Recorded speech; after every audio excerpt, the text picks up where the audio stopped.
Welcome to Rubens Nest. Today, in honor of International Women's Day, the ladies are taking a stroll through the past and present, dedicating the show to women who blazed the trails, defied convention, and opened doors. Women who have broken the glass ceiling, making major contributions to society, empowering others to do the same. And those who have become role models to the next generation of women, our future trendsetters. Women are the largest untapped reservoir of talent in the world. Two of them are ladies of the nest, Cydia and Tomia. Hi everybody, thanks for joining us again today. Before we get into the show, I just wanted to say thanks to everybody who joined us for our Valentine's Day special. Thank you. We had a lot of fun. Showing us all the love. Yes, and chatting with everyone. And, just so you know, we're going to do that on a regular basis. So hopefully you'll be, on the lookout for our premiere invites and show alerts. And then join us and come out and chat as we watch the show together. It's a lot of fun. Please do. Yeah, please do. Also, just so you know, we've had a wonderful response to our Love Me As I Am Because campaign. Okay? Lots of beautiful women are, joining with us in solidarity and sending in some marvelous pictures. Yes. And because of that, we have extended the deadline, all right? So, as you know, we tape the show ahead of schedule.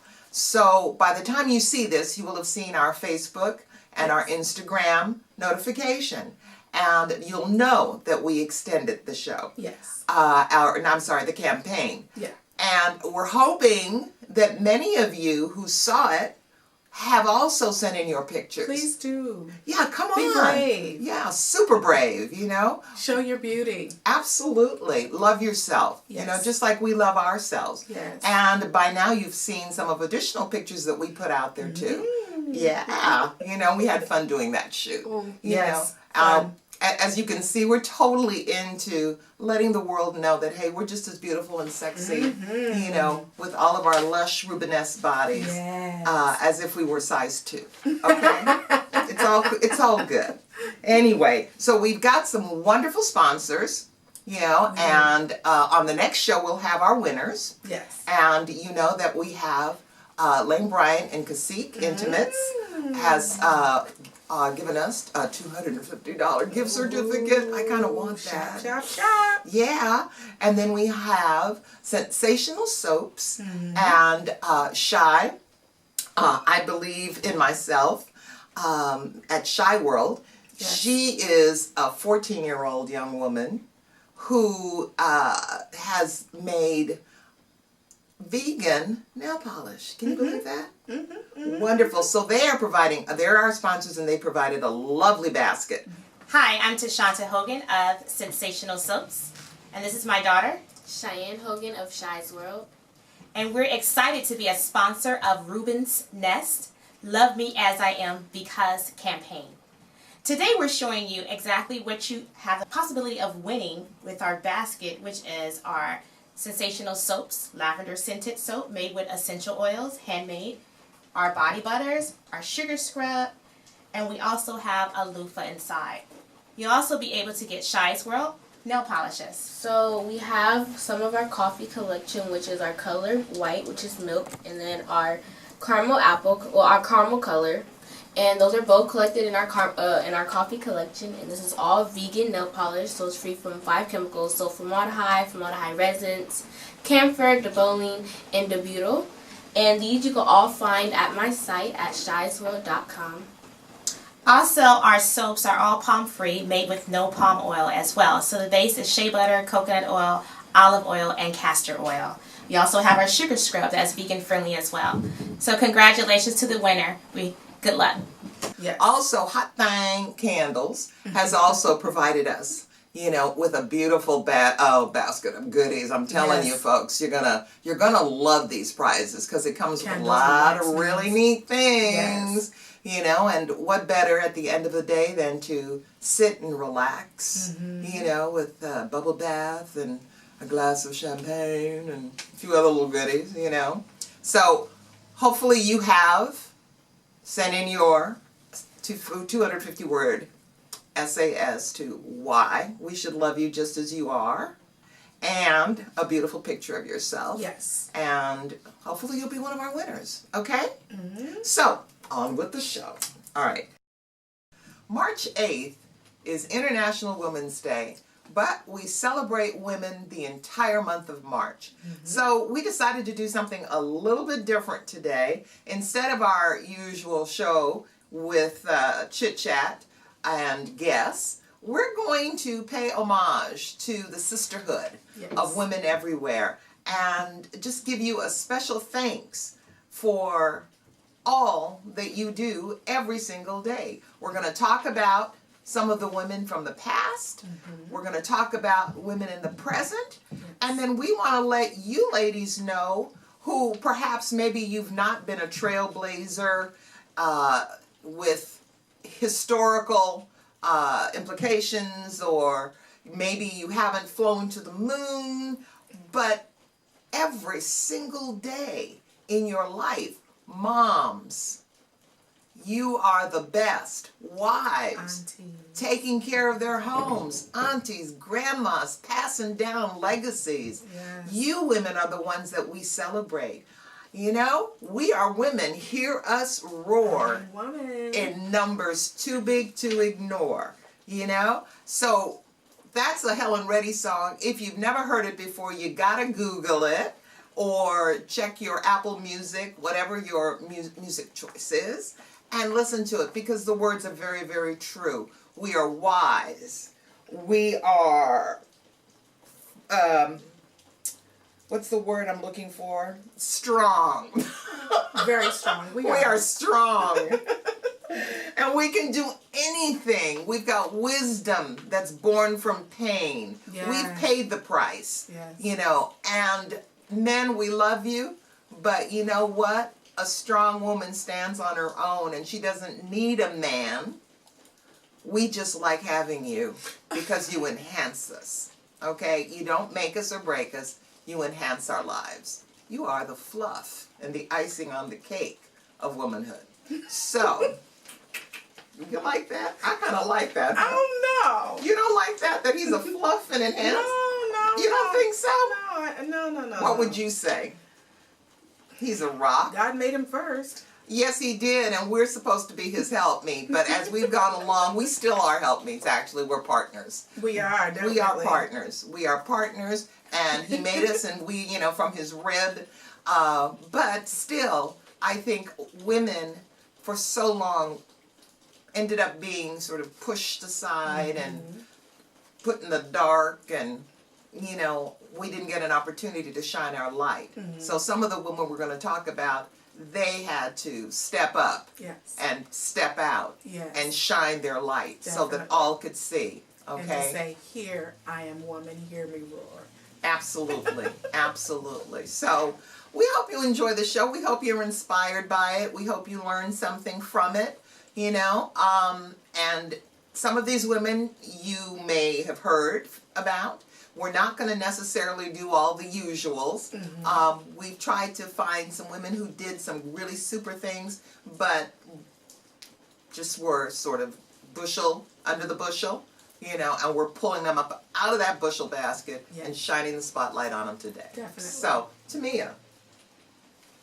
Okay, well, as we know, we're talking about beautiful, strong women today, some in the past and up into present. So, let's say, a strong woman stands up for herself. A stronger woman stands up for everybody else. That's what these women in our history have done. They stood up for us, defied conventions, suffered ruthless criticism and ridicule. Some of these women you know, and others have been buried in obscurity. Our favorite women of the past are, and here's just a little few. Susan B. Anthony was an advocate for women's suffrage, property rights, and abolition of slavery. She tried to vote in the presidential election in 1872. While she never was able to legally, the 19th Amendment was ratified in 1920 and named after her. And we have a coin named after her too. We do. Okay. And then we have Dr. Elizabeth Blackwell, the first woman to receive a medical degree from an American medical school. After overcoming several odds against her, including admittance to an all-male institution and financing medical school. She opened the New York Infirmary for Women and Children in 1856 and was a medical college opened opportunity for other women and doctors to receive training and experience. Then we have Ada Lovelace. A gifted mathematician, is considered to be the first computer programmer, which created an industry that changed our lives for the better. Yeah, it did. Sure did, right? You know? Yes. I know, right down to our smartphones. Yes. Then there's Mary Church Terrell, who's also a women's suffrage activist and journalist, who became the first president of the National Association of Colored Women and a charter member of the NAACP. She was the first African American woman to be awarded a college degree. Then Madam C.J. Walker became one of the first female self-made millionaires in the world when she invented a line of hair care products that were specifically for African Americans. She founded the Madam C.J. Walker Laboratories to manufacture cosmetics and to train beauticians. And aren't we happy for that, ladies? Then there's Sojourner Truth, who I'm sure you've all heard of. Born as Isabella Baumfree, she escaped slavery with her infant daughter and changed her name to Sojourner Truth. And she's best known for a speech that she delivered at the Ohio Women's Rights Convention titled, "Ain't I a Woman?" Ain't I a woman? I know I am. Okay. And I love it. Okay, so a stronger woman is one who feels deeply and loves fiercely. Her tears flow as abundantly as her laughter. A strong woman is both soft and powerful. She is both practical and spiritual. A strong woman in her essence is a gift to the world. Dr. McLeod Bethune, an educator and civil rights activist who believed education was key to racial advancement. She served as the president in the National Association of Colored Women, founded the National Council of Negro Women of Bethune-Cookman College in Florida. Just a little note. This woman was awesome. Mary McLeod Bethune, she walked with the giants, and she started her school in the South selling sweet potato pies. Mm-hmm. There's a movie called The Crowning Experience, which was made by Moral Rearmament, which is also known as Initiative of Change. So if you look it up, you'll find it. It's an amazing movie, and it talks about her life. But she sold those sweet potato pies to raise money so that she was able to buy supplies and teach the little children. And she went from there. She met a woman reporter of the time who was fascinated by her.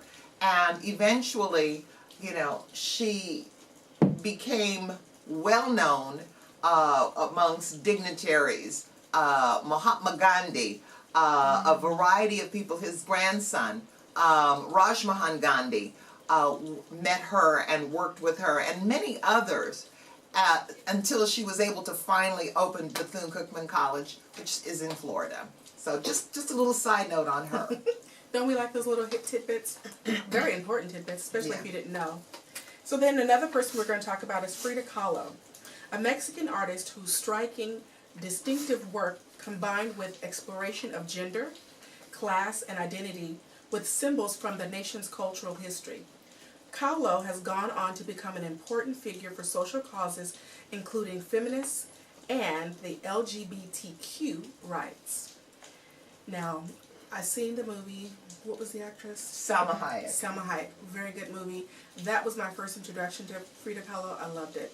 If you don't know about her, see the movie. Read up on her. Hey, you'll learn to love her. You'll like to love her too. And then we have Sacagawea. Sacagawea, Native American female whose story could have been lost to history, but her role is as a vital member of Lewis and Clark's crops and discovery, traveling thousands of miles, forging relationships with Native American tribes, and serving as interpreter, all while carrying her newborn baby on her back, made sure that wasn't the case. Sacagawea, just like Pocahontas, often have been swept under the carpet, but they play a huge part in our history. Yes. So definitely, shout out to both of them, but you should read up and get a better, deeper sense of these ladies. Definitely. Okay. So that's just a few ladies of history.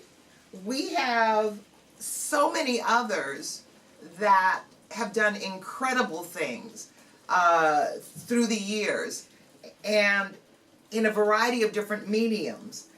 But we don't have enough time To name them all. to read them all. There's some wonderful, wonderful people that I'm sure you all can think of, Definitely. And if we've missed any, make sure you send us, put a post out there, because we'll be talking about Women's Month on our Facebook page as well as on our Instagram. So if there's somebody that you think of that we've missed, please, don't forget to throw that out there and let us know. But before I go on, I want to share something. If you notice, there's a little something different here. Normally we have our little full-figured angel, yes. but we have a little piece of art. And Tamia and I had an opportunity to, Yes. we hang out, and we had an opportunity to go to a little art gallery opening. And Tamia, tell us about it. Okay, so in Culver City, here in California, in Culver City on Main Street, there was a little gallery. I'd gone by, stepped in, found out they were having an end of the month of February, Black History, and they had different Black artists there. And so we walked in and enjoyed what was there and the different art and meeting some of the artists actually. And Lisa, is it Schultz, the founder of the Peace Project? This is her shop, and she has beautiful art and different things from all over the world. And all of her pieces not only go towards the different organizations within these to support them. One of these things that we purchased, and it says woman. And it's a little cast, and it has a little slot. And within the slot, you have 50 cards, and they're double-sided. And they have all these beautiful, powerful words that you can add to it. And we got that, and we love that. And we're going to interchange it, and it's going to be a new addition to our show. And then we'll put some of the other beautiful words on there, like we have self-loving, we have adventurous, because women, we are everything. And it's only 50, but we are so much more than that. But I love this. I love this piece. This is addition to our repertoire. Absolutely. We saw it and I was like, okay, we got to have that. Yes. Got to have it. All Definitely. right. So, again, we're going to give you a little taste of women in a variety of different categories, fields, mediums. And if you hear a name that you don't know, jot it down and then Google it. Yes. Okay? Google is fabulous. Yes. Google is there. Hey, Google, and boom. They will, you'll hear all about them. But I just thought, like I said, let's just name off a few highlights. And hopefully some of them you'll go, oh, I didn't know. Oh, wow, I didn't realize that. Okay. Exactly. Yeah. So getting started, we've got women who have been aviators, computer scientists, and inventors like Amelia Earhart, Bessie Coleman, Marie Marvin, Sally Ride, Mae Jameson, Grace Hopper, Marie Van Britten Brown, Katherine Johnson, and Ruth Handler. And then we have some journalists, publishers, and authors. So we have Ida B. Wells, we have Katharine Graham, we have Zora Neale Hurston, we have Anne Frank, we have Marvel Jackson Cook, Allison Dunnigan. We have Virginia Woolf. Is it Anne Rand? Anne Rand. And And then we have Helen Gurley Brown, and then Toni Morrison. We have many women activists, politicians, environmentalists like Malala Yousafzai, Wangari Muta Matai, Ellen Johnson Sirleaf, Benazir Bhutto, Indira Gandhi, Shirley Chisholm, Geraldine Ferraro, Hillary Clinton, Barbara Rush, Nancy Reagan, and of course Michelle Obama, Coretta Scott King, Ruth Bader Ginsburg, Alicia Garza, Patrisse Cullors, and Opal Tometi. And for those of you who don't know, the last three are the ones who began the Black Lives Matter movement. All right?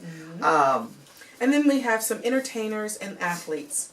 Lena Horne, Josephine Baker, Billie Holiday, Katharine Hepburn, Martha Raye, Judy Garland, Oprah Winfrey, Gertrude Erdely, Susan Lingland, Wilma Rudolph, Billie Jean King, and Sonia Hinn.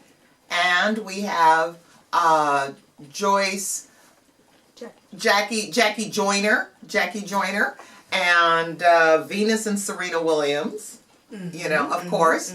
And some of my favorites that you know them, but perhaps you don't know what they do behind the scenes.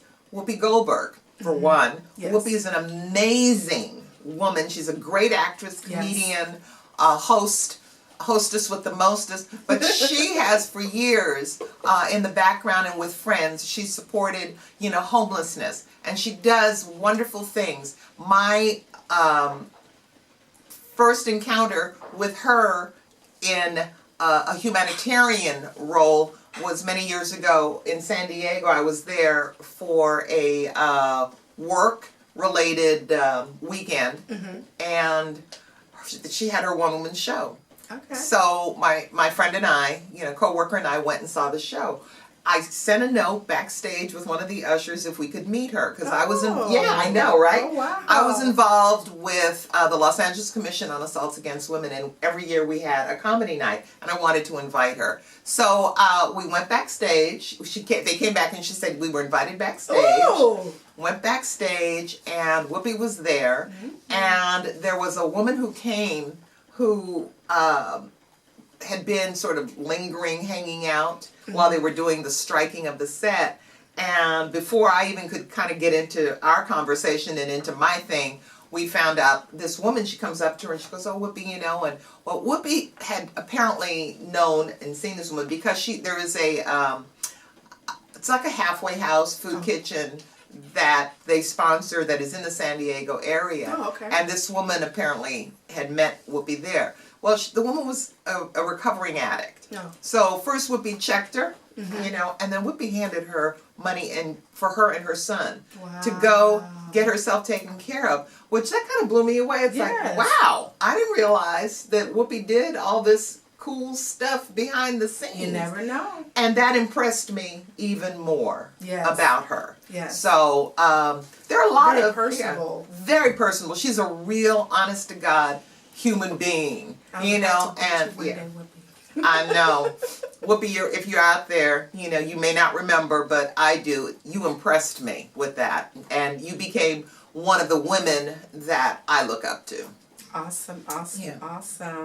So then we have some fashionistas: Coco Chanel, Lauren Smalls, Estee Lauder, Janae Levine, Tracy Lovin. Yes. Okay. Tracy Reese, Elsa Schiaparelli, and then we have Kroto Momolu. Okay. Then we have Mary Quant. We have Betsy Johnson, Vera Wang, Caroline Herrera, and then is it Diane von Furstenberg Dolving. Okay. Yes, okay. Who made the wrap dress. Oh, she was favorite and very flattering for me. Thank you. Right. All right. And then we have Ruth Carter, Oscar winner Ruth Carter. Okay. Yes. Yeah. Ruth Carter, I met her through family, and years ago, and so we've had her in my home. Ruth is awesome. I mean, I was so thrilled when she won this award. She so deserved it. She's done some great, fabulous stuff, but this was like, yes! Okay. So happy. I know her. Yeah.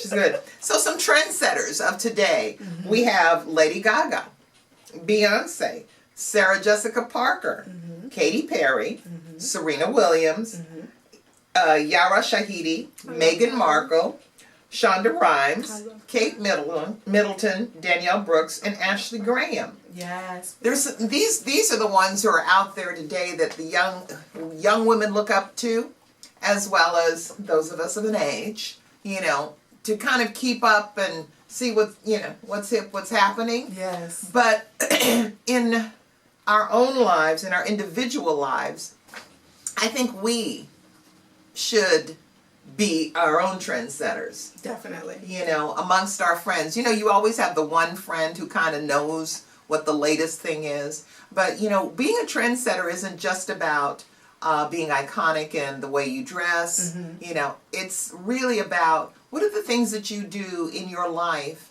that make things better for others. What do you do in the workplace to stand out? Yes. You know, what do you do in your home in order to, you know, nurture your children Yes. to want to do great things? You know, those are trendsetters. Those are the things that we need to be looking at. Definitely.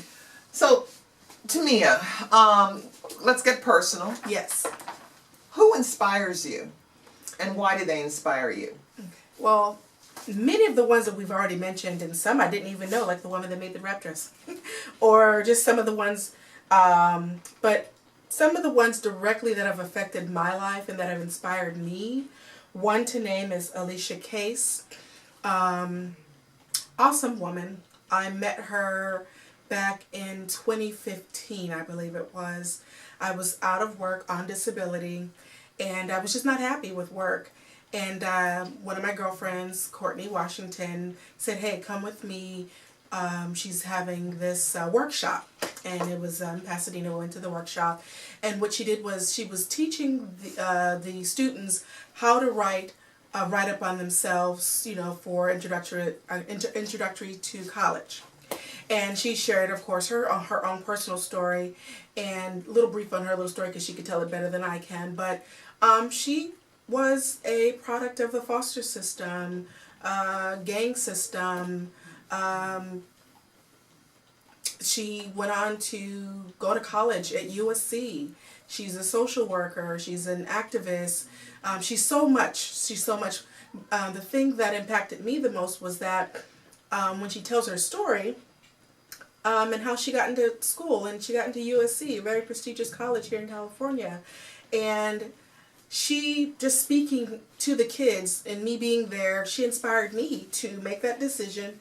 And that decision was I left my job and said, I need to go back to school. I need to get a degree, and that it's not too late. I am currently 44 years old, or I should say 44 years young.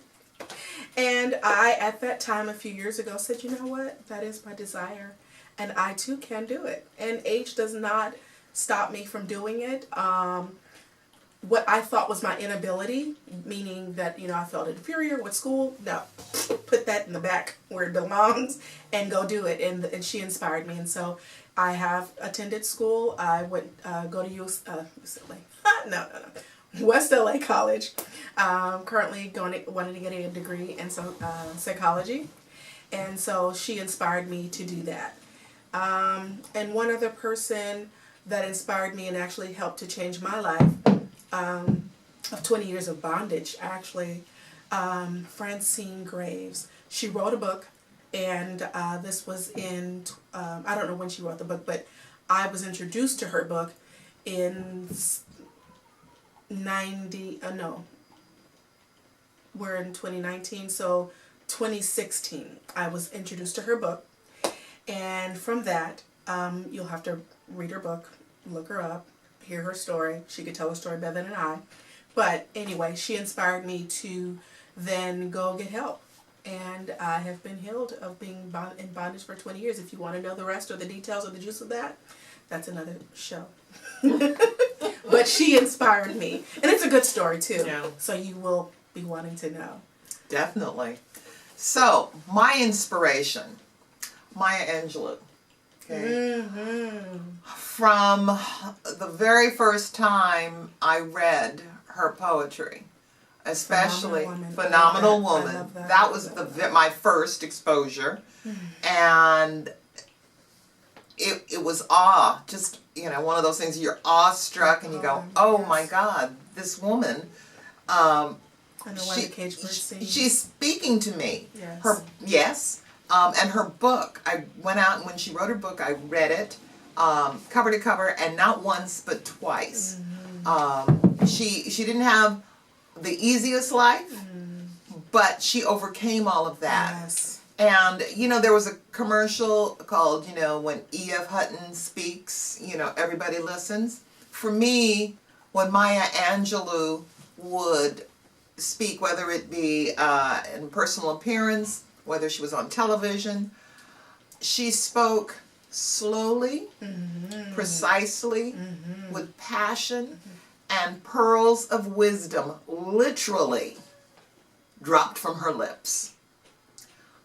So she inspired me to be, a phenomenal woman, a strong woman, to go out there, beat the odds, and to do me, And then the other woman who inspires me and inspired me is actually my mom.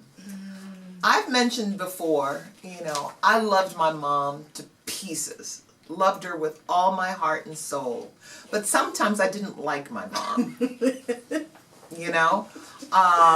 And for a very, very long time, I felt really bad about that, and I felt bad about saying it, and people, when I would say it, they'd look at me kind of askance. It's like, what?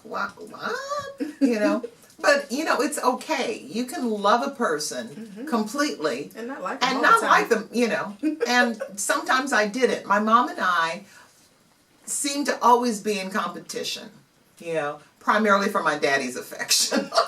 I was a daddy's girl. We talked about, he was. And I think sometimes my mom would just get very irritated because my dad took my side an awful lot. Or he'd hear the logic of what I had to say. But my mom was such a strong woman, that I could not help but respect and admire her. All right. My mom put her family first in this order. Obviously God first. But my daddy, he was number one. And then her children. My mother would walk on coals for us. She would go to bat for us. When there were times when I had issues and problems, my mother, even though she might be mad at me, my mother would defend me, she'd walk through the fire for me. And she gave me such a sense of what family is supposed to be, what a woman in a home is supposed to be, what a mother is supposed to be. When my mom contracted Alzheimer's, it was one of the hardest things that I ever had to do because I had to become the mom. And sometimes it was not easy. It was very painful. I would be frustrated and angry all the time. And my mom, something inside her changed a little bit, and sometimes she would seem so sweet and so loving and so kind to everybody else but me. And that bothered me. But yet, she went through this with dignity and grace, and I would repeat it again if I had to care for her right up to the very end. When she passed, I didn't cry as much, as I did when my dad died. And I think that was just a lot of shell shock, maybe. It was, I felt more relief than anything else. But at the end of the day, months later, I thought of my mother and I cried because I miss her. And I miss that lady who, no matter what, loved me in spite of the relationship. She inspires. She was an awesome woman. Very awesome woman. I'm glad I had an opportunity to meet her. Yes, absolutely. So, with my little weepy self, we've come again to the end of another show. Yes. And we appreciate you as always joining us. And I just wanted to, say be encouraged, no matter what your role is, whether you're married or single, a mom, especially single moms, you're an auntie, grandma, sister, daughter, be your best. Yes. And there are a couple of quotes that I wanted to share. A strong woman loves, forgives, walks away, lets go, tries again, and perseveres, no matter what life throws at her. Be a strong woman so your daughters will have role models and your sons will know what to look for in a woman when he's a man. Awesome. Okay? Awesome. Those are things that I try to live up to and I try to be, and I hope that you do as well. We are women, and really, hear us roar. Yes. Statistically speaking, we outnumber the men in this world. We do. We do. But we need each other. They need us and we need them. We definitely do. So be your very best, self, your very best woman. Yes. And know that that's what we are here for, to support you, to encourage you, to empower you, to be your very best self. As always, when you watch the show, don't forget, click like, share, and then subscribe. Definitely do. You'll find us when we're not on YouTube. You'll find us at Rubens Nest on Facebook and Instagram and Twitter. Yeah. We love to hear from you. We say it all the time. Please. Feel free to write us info@rubensnest.com. So from here in the nest, and one thing, you're wondering, where is Siobhan? Yes. I know, I should have said it at the beginning of the show, but we had just a little bit of time. Yeah. Siobhan wasn't feeling well, so she is at home healing and getting better. We miss you, sweetheart. Yes. Yeah, you didn't think I was going to forget you. You knew I was going to talk about you. She's a very strong woman, raising three wonderful kids, pretty much on her own, and doing a great job. And I've known her since she was a young thing. So she's turned into an amazing woman. So we love you. So from Siobhan, Tamia, and I, get up, get out, and do something that's uniquely yours. And we'll see you next time. Have a great month. Bye.